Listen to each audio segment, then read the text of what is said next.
આજે અમારે શનિવારે ત્યાં જ રે શનિવારે વૈજ્ઞાનિક પ્રયોગોનો છે, પછી આ બધા તૈયારી કરે છે. ચાલો તમને પછી બતાવું.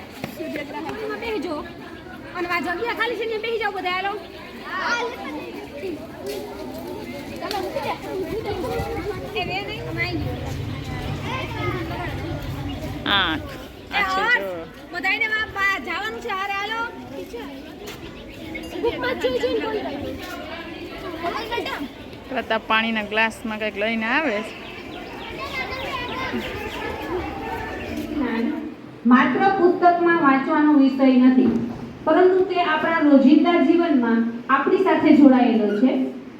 દરેક નવી શોધ, નવા પ્રશ્નો, જવાબ અને નવા વિચારો પાછળ વિજ્ઞાન રહેલું છે. કંઈક નવી શોધ કરવાનું, કંઈક નવું જાણવાનું, કંઈક નવું જોવાનું આપણને ઈચ્છા થશે અને આપણે વધારે પડતા વિજ્ઞાનમાં રસ કેળવતા થશું. આજે આપણે વિજ્ઞાનમાંથી થોડી પ્રવૃત્તિઓ અને થોડી માહિતીઓ ધોરણ 7 અને ધોરણ 8 ના બાળકો તમારી સમક્ષ રજૂ કરશે, જે જોવાનું છે, સમજવાનું છે અને શીખવાનું છે. તો ચાલો આ ઉત્સાહ અને જિજ્ઞાસા સાથે આપણે વિજ્ઞાનની આ રોમાંચક સફરની શરૂઆત કરીએ. સૌપ્રથમ આપણે એક એવા અદ્ભુત સફર પર જઈએ કે જ્યાં કોઈ રસ્તા, રોડ નથી. આપણાથી કરોડો કિલોમીટર દૂર એક ફેલાયેલું વિશાળ સામ્રાજ્ય એટલે બ્રહ્માંડ આવેલું છે. તો હવે આપણે કેશવાલા ક્રિશા અને કેશવાલા પ્રીતિને વિનંતી કરીએ કે તે આવે અને સૌરમંડળ વિશેની કોઈ રજૂઆત કરે અને બતાડવાનું. નમસ્તે, આજે અમે તમને આ સૌરમંડળ વિશે થોડી માહિતી આપીશું. તો સૌરમંડળ એ આપણા વિશાળ બ્રહ્માંડનો નાનો પણ એક અદ્ભુત ભાગ છે. બાળકો, તમે આકાશમાં તારા જોયા છે? પણ તે તારા તો માત્ર રાત્રે જ દેખાય છે. એક એવો તારો છે જે માત્ર દિવસના જ દેખાય છે, તે છે સૂર્ય. સૂર્ય આપણા સૌરમંડળની બિલકુલ કેન્દ્રમાં આવેલો સ્વયં ચમકતો અને દિવસે દેખાતો તારો છે. તે ખૂબ જ ગરમ અને વિશાળ વાયુથી બનેલો છે. હવે સૂર્યથી સૌથી નજીકના ગ્રહની વાત કરીએ તો તે છે બુધ.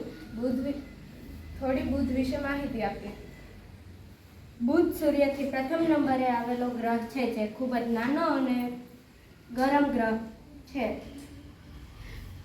હવે જાણીએ શુક્ર વિશે, જે સૂર્યથી બીજા નંબરે આવેલો ગ્રહ છે.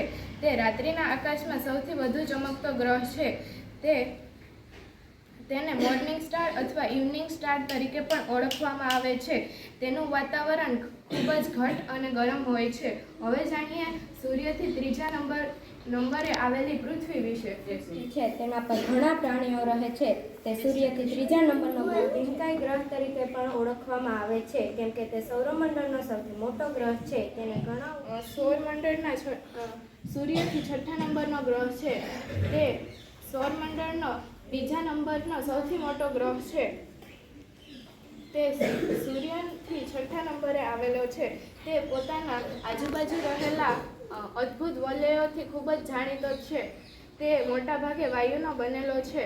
હવે આવશે યુરેનસ. યુરેનસ સૂર્યથી 7મા નંબરનો ગ્રહ છે. તેના ઉપર સૂર્યપ્રકાશ પડતો નથી, તેથી તે ખૂબ જ ઠંડો છે. આ છે યુરેનસ. હવે આવશે નેપચ્યુન. નેપચ્યુન સૂર્યથી સૌથી દૂરનો 8મા નંબરનો ગ્રહ છે. તે ખૂબ જ ઠંડો અને વાદળી રંગનો ગ્રહ છે. તેની પાસે જોરદાર પવનો અને વલયો પણ છે. પછી એના 8 ગ્રહ ક્રમમાં છે બુધ, શુક્ર, પૃથ્વી, મંગળ, ગુરુ, શનિ, યુરેનસ, નેપચ્યુન. હવે આ બધા ગ્રહો કયા રંગના છે ને એ પણ રંગ બતાવ્યો છે. પછી જો આ શનિ છે તો એને પોતે ઓલેલો છે તો પાઘડી વાળો ગ્રહ દેખાય ને સરસ અને મુદત અલગ દેખાય. પછી આ પૃથ્વી છે તો એની ઉપર આપણે રહીએ છીએ. પૃથ્વી છે એ ગ્રહ છે સૂર્યથી ત્રીજા નંબર